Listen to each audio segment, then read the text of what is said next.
আপনি কি কখনো খেয়াল করেছেন নিস্তব্ধ সন্ধ্যা বা গভীর রাতে যখন মসজিদ থেকে আজানের ধ্বনি ভেসে আসে, ঠিক সেই মুহূর্তে দূরে কোথাও কুকুর ডেকে ওঠে? এটা কি শুধু কাকতালীয়, নাকি এর পেছনে লুকিয়ে আছে কোনো অজানা রহস্য?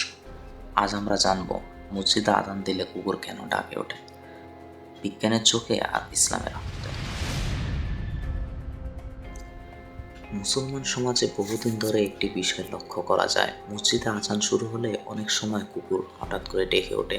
এটি শুধু বাংলাদেশেই নয়, বিশ্বের বহু মুসলিম এলাকায় দেখা যায়। এই বিষয়টি নিয়ে মানুষের মনে কৌতূহল, প্রশ্ন, এমনকি ভয়ও কাজ করে। ইসলামে হাদিসে কি বলা হয়েছে? তোমরা যখন কুকুরের ডাক আর গাধার চিৎকার শোনো, তখন আল্লাহর কাছে আশ্রয় চাও, কারণ তারা এমন কিছু দেখে যা তোমরা দেখতে পাও না। সহিহ হাদিসের অর্থ। অনেক আলেম মনে করেন আজানের সময় ফেরেশতারা পৃথিবীতে অবতরণ করেন, আর কুকুর ও কিছু প্রাণী এমন সৃষ্টি যারা মানুষের চোখে অদৃশ্য কিছু জিনিস অনুভব করতে পারে। এই কারণেই তারা ডেকে ওঠে। বিজ্ঞানের ব্যাখ্যা হিসাবে, বিজ্ঞানের ভাষায় বললে বলা যায়, কুকুরের শ্রবণ শক্তি মানুষের চেয়ে অনেক বেশি তীক্ষ্ণ। আজানের ধ্বনি একটি নির্দিষ্ট ফ্রিকোয়েন্সিতে ছড়িয়ে পড়ে, যা কুকুরের স্নায়ুকে উত্তেজিত করতে পারে। এছাড়াও হঠাৎ উচ্চ শব্দ, পরিবেশের পরিবর্তন, কম্পন ও ইকো, এই বিষয়গুলো কুকুরের মধ্যে প্রতিক্রিয়া সৃষ্টি করে, আর তারা ডেকে ওঠে।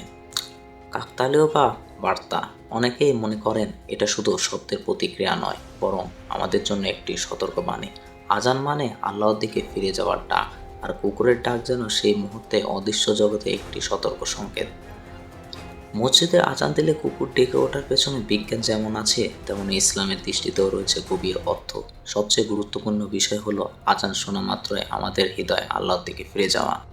আজান শুধু নামাজের ডাক নয়, এটি আত্মাকে জাগ্রত করার আহ্বান। আপনি কি সেই ডাকে সাড়া দিচ্ছেন? এই ধরনের সত্য ও জ্ঞানমূলক ভিডিও ভালো লাগলে চ্যানেলটি সাবস্ক্রাইব করে পাশে থাকবেন।